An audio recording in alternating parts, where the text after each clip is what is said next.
페타바이트급의 엄청난 데이터가 생성되고 있습니다. 차량 편대에서 생성되는 엄청난 양의 데이터로 학습시킬 데이터를 선별하는 것이 중요하며 이는 꽤 어려운 작업입니다. 다만 전에도 이야기했듯이 현재 학습 연산 능력에 제약이 있는 건 아닙니다. 아시오? 우리는 큰 모델을 훈련시키고 더 빠르게 훈련시키는 방법을 사용하고 있습니다. 그러나 결국엔 어떤 모델이 더 훌륭한지 선택해야 됩니다. 계획한 주행 거리가 상당히 증가하기 때문에 모델 선택에 있어 검증 작업이 필요합니다. 중간에 들리지 않는 부분 생략했습니다. 우리는 시뮬레이션과 다른 방법들로 관련 성능 지표를 확보하여 도움이 되긴 하지만 이 역시 큰 병목 현상은 여전합니다. 연산 능력 제약 요인만을 학습시키지는 않습니다. 어떤 데이터가 더 유용한지 파악하는 것도 중요한 작업입니다. 임원 피에르 안전감독관 및 로보택시 전개 등에 관한 당신의 두 번째 질문에 관한 겁니다. 얼마만큼의 주행거리 및 시간이 요구되는 안전운전 감독관이 필요한지 필요하지 않은지 등 각 주별 요구되는 부분이 다릅니다. 뭐가 되었든 우리는 규제를 준수할 겁니다. 안전이 무엇보다 우선입니다. 목표는 준비가 되고 안전이 확보될 때 하는 겁니다. 일론 내년 중에 우린 유료 승차하는 무인 자율주행 테슬라를 가질 수 있다 생각합니다. 트래비스 다음 질문은 모건 스탠리의 아담 조나스 질문하세요. 아담 테슬라와 XAI의 관계에 대한 질문이 있습니다. 많은 투자자들은 여전히 XAI의 작업이 테슬라에 정말로 어떻게 도움이 되는지 명확하지 않다 합니다. 심지어 인재, 기술, 그리고 일론의 시간 등에 관해 서로 경쟁 관계에 있을 수 있다는 일부의 시각도 있습니다. 테슬라와 XAI의 관계에 대해 투자자들에게 전할 말씀이 있나요? 시간이 지날수록 어떻게 보는지 궁금합니다. 일론 XAI는 이를테면 스케일링업 같은 부문에 있어서 그리고 최근 지난주쯤 학습 부문에서 큰 개선이 있는 등 테슬라 AI에 수차례 도움이 되고 있습니다.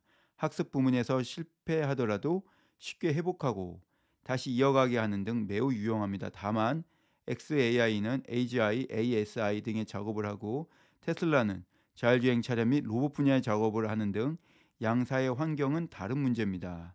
아숍 전에도 이야기했습니다. 모든 AI가 동일하지 않습니다. AI는 넓은 스펙트럼입니다. 그리고 XAI와 테슬라는 각자만의 역할이 있습니다. 필요하다면 협력 가능하나 상당 부분 다른 문제를 해결합니다. 일론 테슬라는 리얼월드에 집중합니다. 좀 전에도 말했지만 LLM과는 상당히 다릅니다. 방대한 양의 비디오, 오디오의 배경 정보를 극단적으로 효율적인 추론 연산 능력으로 압축해야만 합니다. 테슬라는 효율적인 추론을 정말 잘해야만 하는 등 필요에 의해서기도 하기에 세상에서 추론 연산력에 관한 가장 효율적입니다. 우리 테슬라는 차량에 10kW 전력을 소비하는 GPU 넣을 수가 없습니다. 우린 수백 와트 정도 전력을 소비하는 상당히 잘 설계된 테슬라 자체 AI 칩을 사용합니다. 이는 전혀 다른 문제입니다. 정확합니다. 이 문장은 중간에 잘 들리지 않아서 중략된 부분이 있음을 알려드립니다. 부연 설명을 드리자면 전기차는 제한된 전력을 사용해야 하기에 너무 많은 전력을 소비하는 GPU를 사용할 수가 없습니다.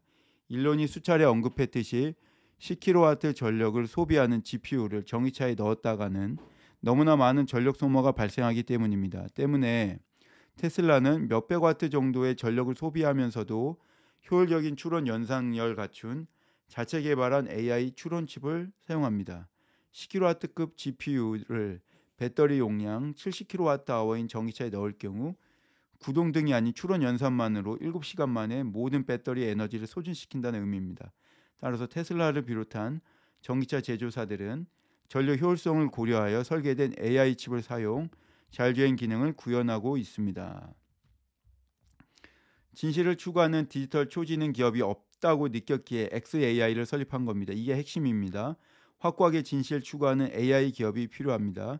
물론 XAI가 완벽한 건 아니나 적어도 확고한 신념으로 무언가 정치적으로 부정확하다면 진실해야 됩니다.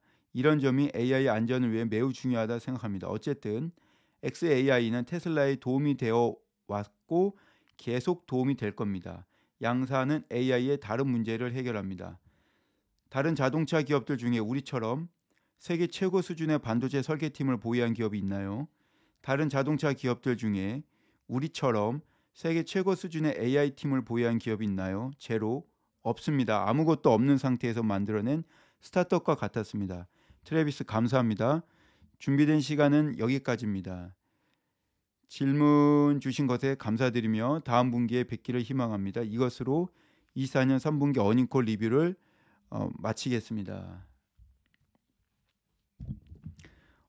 다시 한번 그 계획관 주행거리 측면에서 25년 2분기 인간 운전자를 추월할 것으로 이른바 인간 운전자보다 뛰어난 주행 능력을 갖추는 충돌 지점에 관한 내부 추정치를 제시한 부분이 제일 인상 깊었던 부분입니다. 시간을 거슬러 지난 22년 12월 그러니까 2년 전 일론의 사총사 중 한 명으로 알려진 다발 슈로프가 일론에게 일종의 자동차를 위한 챗 GPT라며 신경망을 사용하여 경로를 계획 최적화하는 완전하게 새로운 접근 방식인 신경망 경로 플래너 뉴럴 네트워크 패스 플래너를 제안했습니다. 다발 슈로프는 쓰레기통 등 파편으로 뒤엎인 도로에 신경망 방식의 자율주행 차량이 장애물을 회피하고 엔지니어가 사전에 설정한 규칙까지 어기면서 체계가 없는 환경에서도 충돌하지 않는 주행 데모 영상으로 일론을 설득했고 이후 일론은 회의 때마다 계획한 주행 거리에 대한 최신 데이터를 첫 번째 슬라이드로 보는 것으로 새로운 목표를 제시했었습니다. 오토파일럿 적용된 테슬라 차량은 평균적으로 약 700만 마일당 한 건의 충돌 사고 발생하는 등 미국 평균 70만 마일 대비 우수한 부분은 보고서를 통해 체크 가능했지만 늘 궁금해하던 그 계획간 주행 가능 거리에 대해 버전 13은 버전 12.5 대비 대여섯 배 개선되는 등 가이드라인을 제시한 부분에서 향후 계획간 주행 가능 거리 및 FSD 채택률의 구체적인 수치 발표가 기대됩니다. 그 시점에 가면 테슬라는 일종의 자동차 및 배터리 제조기업 이상이 되는 것이다 라는 일론의 발언으로 이번 3분기 어닝콜 리뷰 마무리하겠습니다. 감사합니다.